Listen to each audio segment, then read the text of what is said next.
자, 이제 우리 교리 125번째 시간입니다. 세례와 성찬 9번째로 유아도 세례에서는 결코 배제되지 않는다라는 그런 은혜를 우리 한번 나눠보도록 하겠습니다. 오늘 본문 마태이 19장 13절 14절입니다. 우리 다 같이 한 목소리로 봉독하겠습니다. 때에 사람들이 예수의 안수하고 기도하심을 바라고 어린아이들을 데리고 오매 제자들이 꾸짖거늘 예수께서 가라사대 어린아이들을 용납하고 내게 오는 것을 금하지 말라. 천국이 이런 자의 것이니라 하시고. 아멘. 자, 오늘 본문에서 세례와 성찬의 9번째 시간이죠. 거기 어린아이 유아든 결코 세례와 성찬에서 배제되지 않는다. 물론 성찬은 못 받겠죠. 못 받지만 세례에서는 결코 유아라도 배제되지 않는다라고 하는 것입니다. 자, 우리 네 번째 퀴즈입니다. 자, 새 언약의 중보자이신 예수님은 어린아이들을 세례에서 배제시켰나라고 하는 것이죠. 그래서 제시된 말씀이 오늘 마태이 19장 14절입니다. 예수께서 가라사대 어린아이들을 용납하고 내게 오는 것을 금하지 말라. 천국이 이런 자의 것이다 라고 말씀하셨죠. 자, 이 도대체 얼른 알만한 그런 내용들이죠. 문자만 읽어도 알만한 건데. 자, 봅시다. 이 말씀은 예수님의 비유 중에 하나라고 해석해야만 합니다. 물론 현실적으로 어린아이들을 분명하게 보셨고 예수님께서 보셨죠. 현실적으로.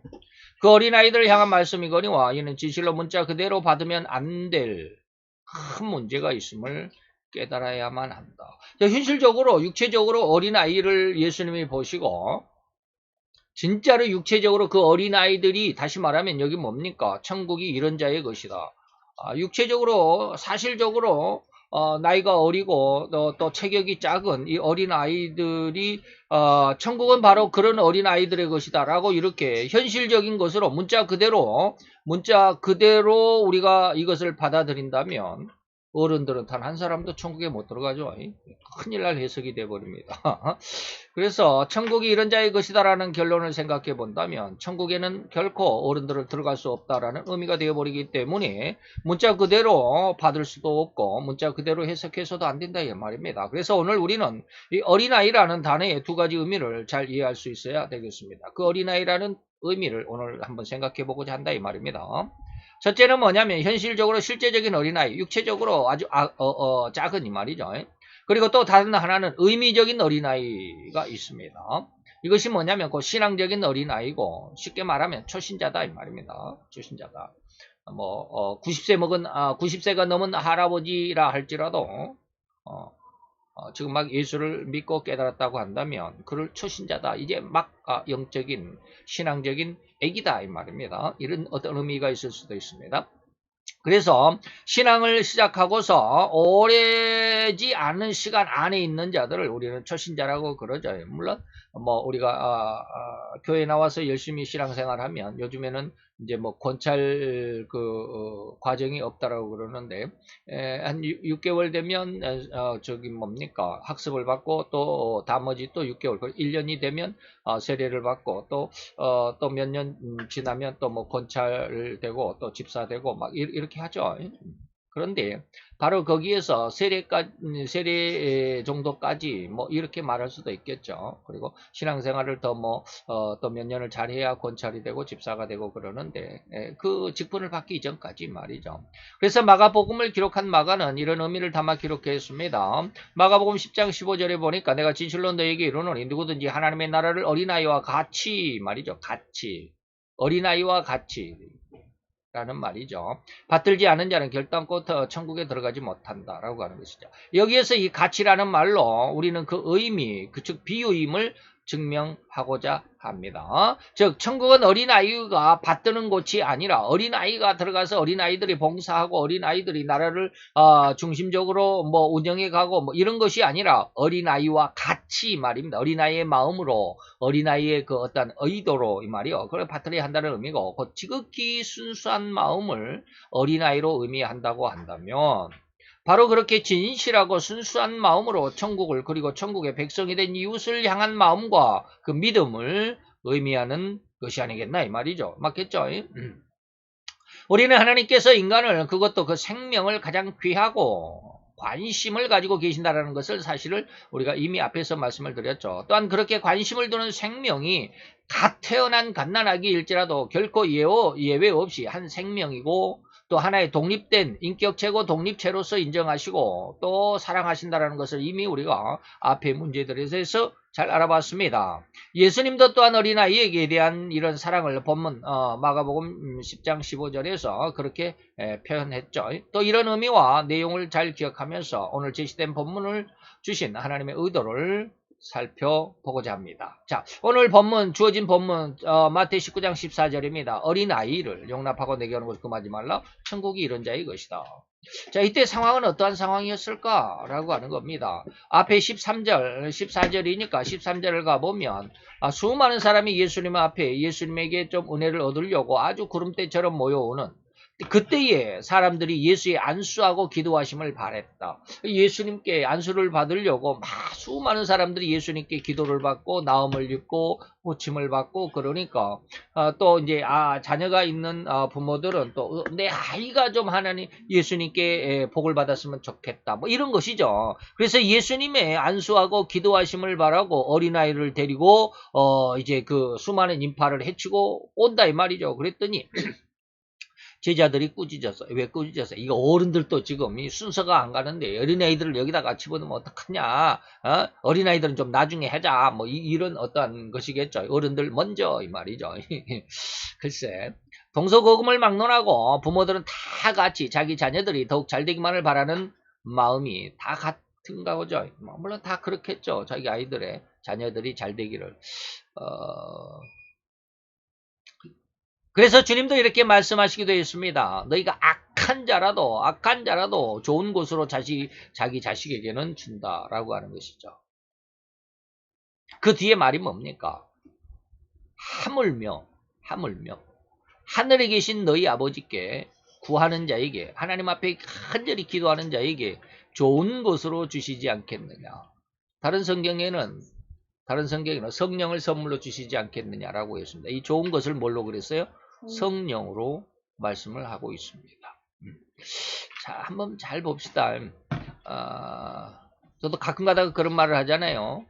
가끔 가다가 지난 시간에도 그런 말씀을 했는데 얼굴에 그냥 깊은 골이 파인 90세가 넘은 아주 다 시체 말라면 쭈그렁된 그런 어떤 피부를 가지게 된 그 나이까지 그런 어떤 노인이 되고 할아버지 할머니가 되었다 할지라도 자기 자식들에 대한 사랑의 말을 들어보면 자기 얼굴에 그렇게 깊은 주름이 패이고 손가락 마디가 그냥 지문이 다 없어지고 손가락이 다 구부러지고 잘 펴지지도 않고 그렇게 힘들게 일생을 살아왔던 의미가 뭘까? 왜 그렇게 살았을까?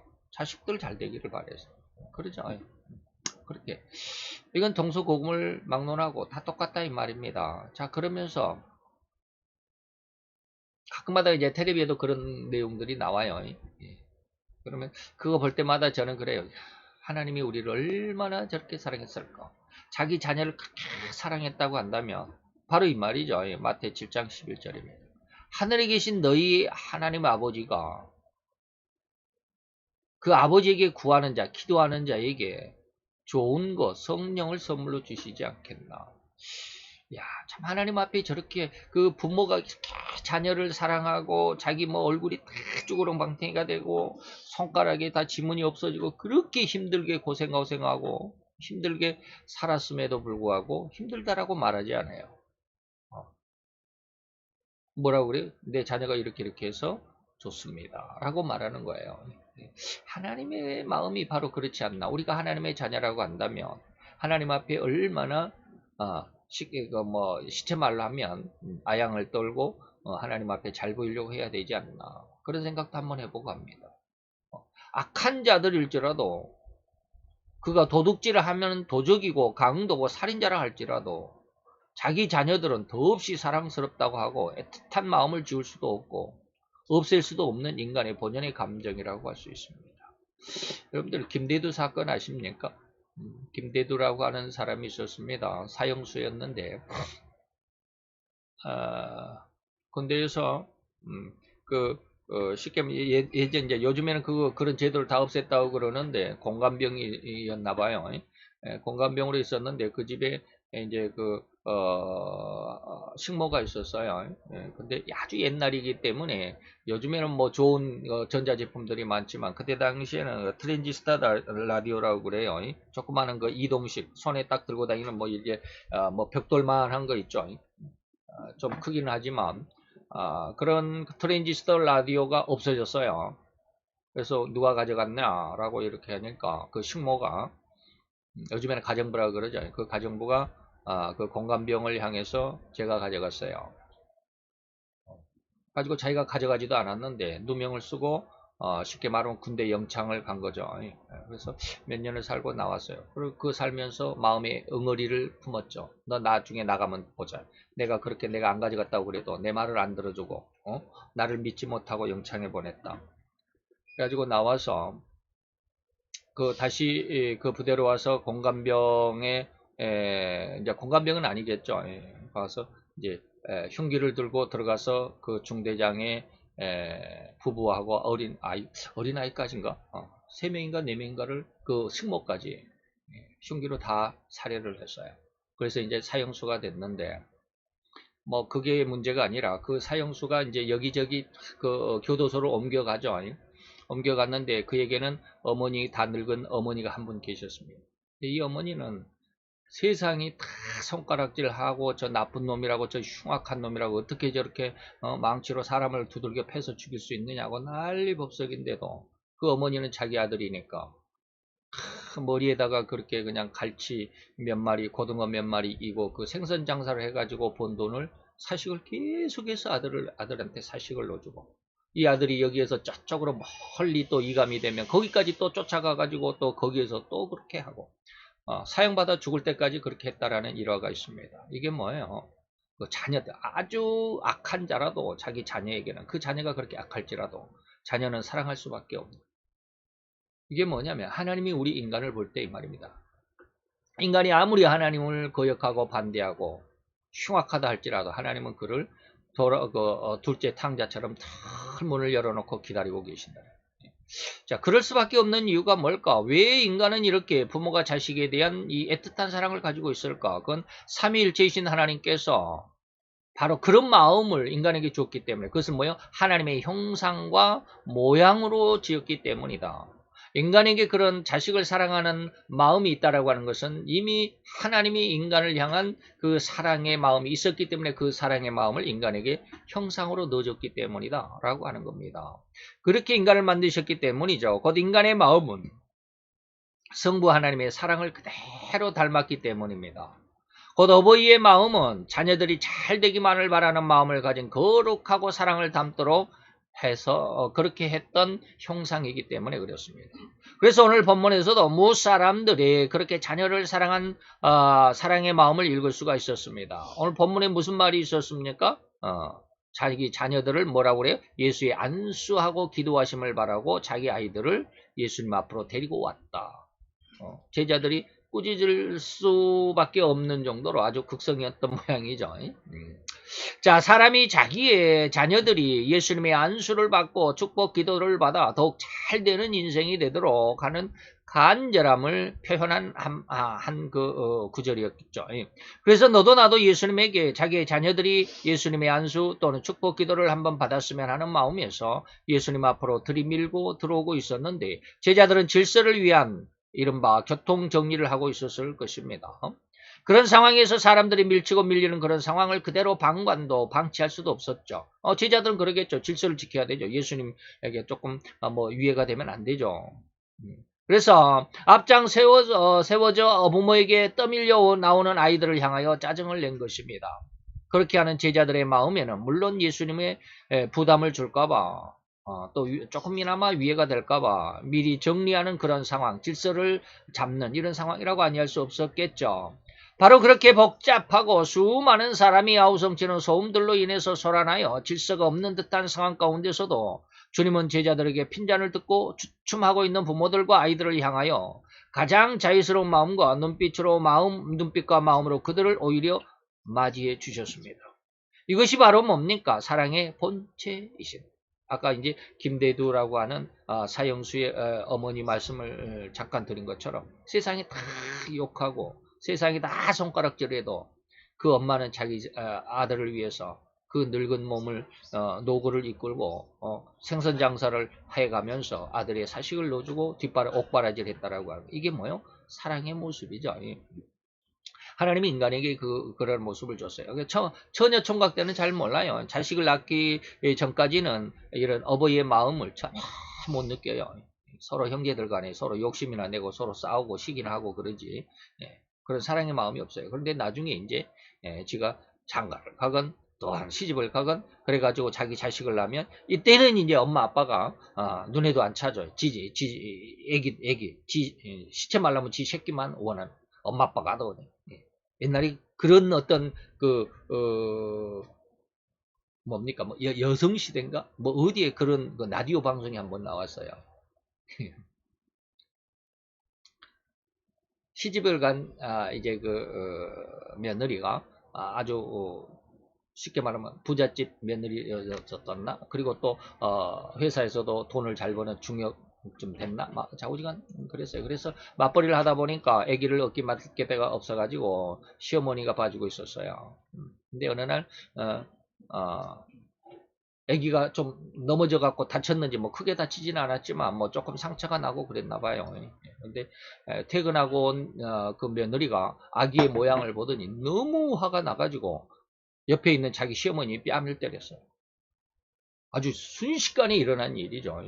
그게 가정부도 아니고 자기 시어머니인데 뺨을 때려놓고는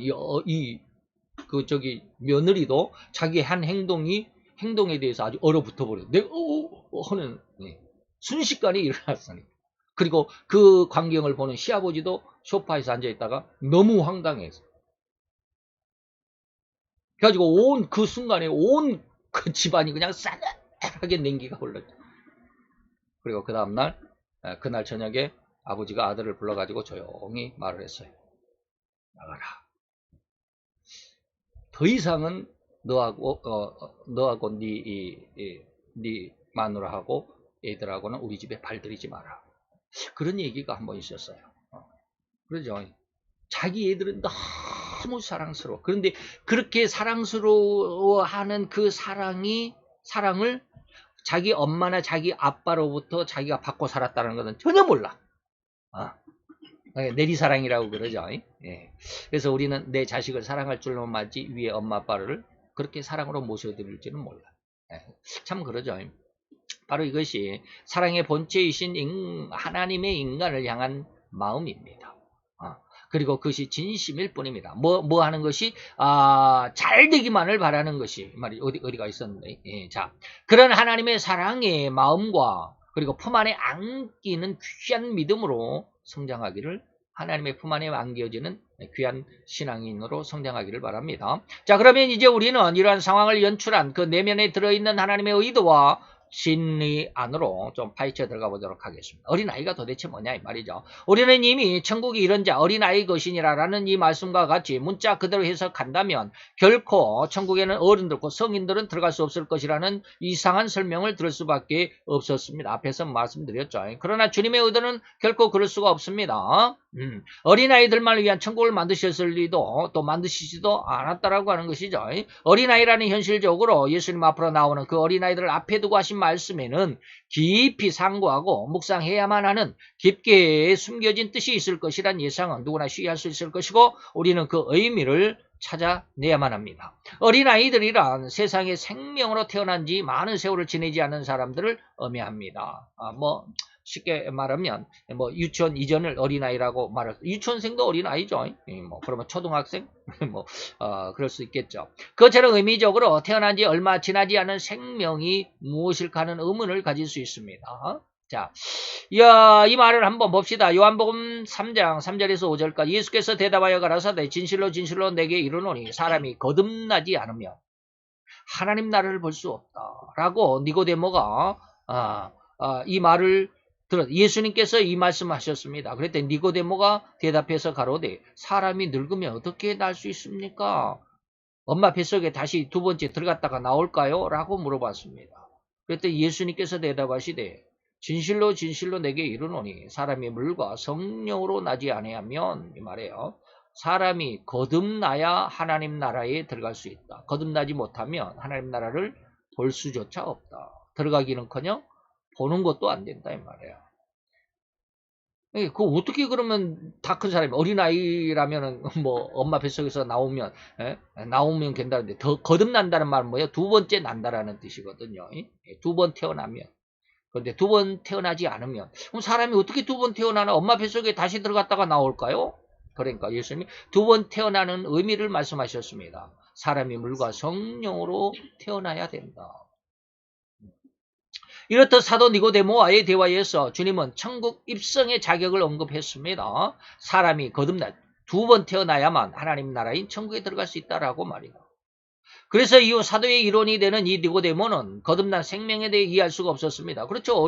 어른들의 의식으로는 예수님의 이 말씀을 이해할 수가 없죠. 어떻게 엄마 니고데모처럼 두 번째 엄마 뱃속에 들어갔다가 다시 어떻게 나옵니까? 뭐 이런 것이죠. 그래서 니고데모는 이 거듭난 생명에 대해 이해할 수가 없었죠. 어떻게 다 커버린 어른이 늙은이가 되어버린 장년 혹은 노년의 사람들이 다시 태어나야 한다니 도무지 이해가 되지 않아서 어떻게 어머니 뱃속에 다시 들어갔다가 나오는가 하는 의문에 발목이 붙잡혀서 어안이 벙벙한 상태로 정신적인 혼란에 빠져 있었죠. 이때 주님은 분명하게 다시 태어나는 생명의 정의를 우리에게 주셨습니다. 물과 성령으로 난다. 그래서 바로 이렇게 물과 성령으로 거듭난, 다시 말하면 세례입니다. 거듭난다. 세례로. 물의 세례로 성령의 세례로 태어나야 된다. 그래서 오늘 본문 19장 마태 19장 14절은 천국은 이런 자의 것이다라는 번연의 의미를 깨달을 수 있을 것입니다. 이런 자, 이 어린아이는 누구요? 물과 성령으로 거듭난 자. 여기서 물과 성령으로 거듭나야 한다라는 의미를 총체적인 의미로 자세하게는 아니지만 시간이 많이 가니까 총체적인 의미로만 생각해 봅니다. 물은 세례 요한의 외침의 의미와도 같이 죄를 회개하는 은혜라고 볼 수 있습니다. 그래서 마태 3장 11절에 나는 너희로 회개케 하기 위하여 물로 세례를 준다 라고 하는 것이죠. 또 이어지는 성령의 거듭난 은혜로는 실로 예수님께서 십자가를 지시기 전에 제자들에게 약속하신 보혜사 성령이 오셔서 행하실 세 가지 책망이라고 해야만 합니다. 성령으로 나야 된다. 물 세례를 받아야 되지만 성령 세례도 받아야 돼. 그래서 요한복음 16장 7절 8절에 보니까 그러나 내가 너희에게 실상 진짜를 말하는데 내가 너희들에게 떠나간다는 것은 내가 십자가에 죽고 무덤에 묻히고 부활하고 또 하나님 나라에 다시 승천하게 될 때 이 말이죠. 내가 이렇게 떠나가는 것이 너희에게 큰 유익이 되는데 내가 떠나가지 않으면 보혜사가 너희에게 오지 않지만 내가 가면 그 보혜사를 너희에게 보낼 거야. 그러면 그가 와서 죄에 대해서 너를 책망하고 의에 대해서 책망하고 심판에 대해서 책망을 할 거야 라고 하는 것입니다. 이렇듯 보혜사 성령님의 책망을 들어야만 진실로 세상을 이기고 사단을 이기는 그래서 세상 끝까지 주님의 명령을 따라 복음을 전할 수 있는 진정한 전도자가 될 수 있다고 하는 것입니다. 이게 진짜 생명입니다. 그런데 물의 세례를 통과했을지라도 아직은 성령 세례를 통과하지 못했다면 그는 어쩌면 자기 영광에 결론될 수밖에 없습니다. 이게 요한복음 7장 17, 18절인데 사람이 하나님의 뜻을 행하려 하면 이 교훈이 하나님께서 왔는지 스스로 말하는지 알게 될 거야. 스스로 말하는 자는 자기 영광만 구하되 하나님의 영광은 구하지 않고 자기가 잘 되려고만 한다 이 말입니다. 그리고 보내신 이의 영광을 구하는 자는 참된 이. 보내신 이는 뭐예요? 하나님께서 나를 사명자로 세상에 쉽게 말하면 나를 성도로 아니면 집사 아니면 전도사 아니면 목사로 하나님께서 나를 인정하셨는지 말이에요. 하나님께서 그런 인정을 받는 사람은 성경을 너무 좋아합니다. 그리고 하나님을 위해서 살아갑니다. 그러나 이런 하나님의 보내심이 없는 자들은 스스로의 영광만 구합니다. 내가 잘 되고 봐야 돼. 내가 성공해야 돼. 내가 복을 받았다고 해야 돼. 내가 더 큰 교회를 지었으면 내가 더 많은 성도들, 더 엄청난 액수의 헌금으로 이런저런 많은 일을 하면 내가 성공한 거야. 하나님의 축복을 받은 거야 라고 이렇게 스스로 말하는 사람들 많습니다. 작은 교회도 역시 그러겠지만 큰 교회 목사님들이 상당수가 지금 그런 어떤 교만에 빠져 있습니다. 누구라고 말은 하겠죠. 여러분들이 그런 걸 분별할 수 있을지 모르지만 저는 목사의 입장으로서 목사님들의 설교 속에서 이런 말을 많이 들어봐요. 근데 자기 자신은 그게 자기 교만인지를 몰라요. 천국에 입성할 수 있는 자격자인 어린아이라는 이 의미는 자기의 죄를 자복하며 회개하고 하나님의 약속과 하나님의 품으로 되돌아온 자들을 의미합니다. 뭐라고? 어린아이는 하나님의 약속과 하나님의 품으로 되돌아온 자입니다. 그래서 현실적으로, 실제적으로, 육신적으로 작은 아이가 아니다 이 말이죠. 이때 이런 자들의 비록 육신적인 나이는 결코 의미가 없습니다. 나이가 적은 자든 또 많은 늙은 할아버지 할머니든 회개함으로 예수를 그리스도로 믿고 고백하는 그 순간 그런 영적인 가난아이다. 신앙의 가난아이, 가난아이가 아니라 갓난아이입니다. 바로 이렇듯 회개하는 물과 그리고 성령으로 거듭난 생명만이 천국에 입성하는 자격을 얻는 것입니다. 라고 하는 것이죠. 오늘은 성령으로 거듭난 이 말에 대해서는 여러분들에게 많이 말씀을 드리지는 않았습니다. 보이사에게 무슨 의에 대한 책망, 죄에 대한 책망, 이런 것들은 전혀 말씀드리지 않았습니다. 전체적으로 뭡니까?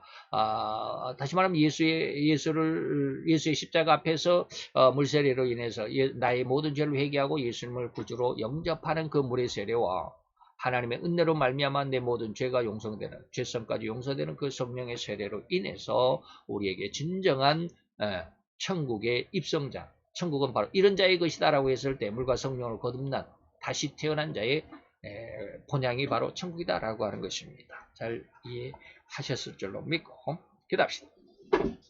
할렐루야. 주님, 오늘도 여호와의 귀한 사랑과 은혜와 은총을 감사드리나이다. 주의 영광 앞에서 우리로 인해서 진실로 내 하나님의 영광을 위한 귀한 삶을 그리고 귀한 믿음을 성장시켜가며 또 보존하며 더 크게 성숙시켜갈 수 있는 귀한 은혜의 역사의 시간들로 채워 역사하여 주옵소서. 또한 하나님께서 인도하시고 역사하시고 보호하신 줄로 믿고 감사를 드리나이다. 이 시간 주의 은혜와 은총 가운데서 아버지 하나님 우리의 영문이 또한 하나님 앞에 갓난아이로 그리고 또한 더 성장하여 소년과 장년과 아버지 청년과 장년의 모습에 이르기까지 하나님의 영광을 이뤄나갈 수 있는 귀한 믿음에 또 하나님이 선이 온전히 기뻐하실 만큼 아름다운 신앙의 아들로 딸로 잘 성장케 하여 주옵소서. 주께서 인도하시며 주께서 보호하심을 믿고 또한 우리로 하나님의 영광 앞에 헌신하기를 원하는 모든 자들 심령이 되게 하여 주심을 믿고 감사를 드리며 예수 그리스도의 이름으로 기도하여 싸움나이다. 아멘.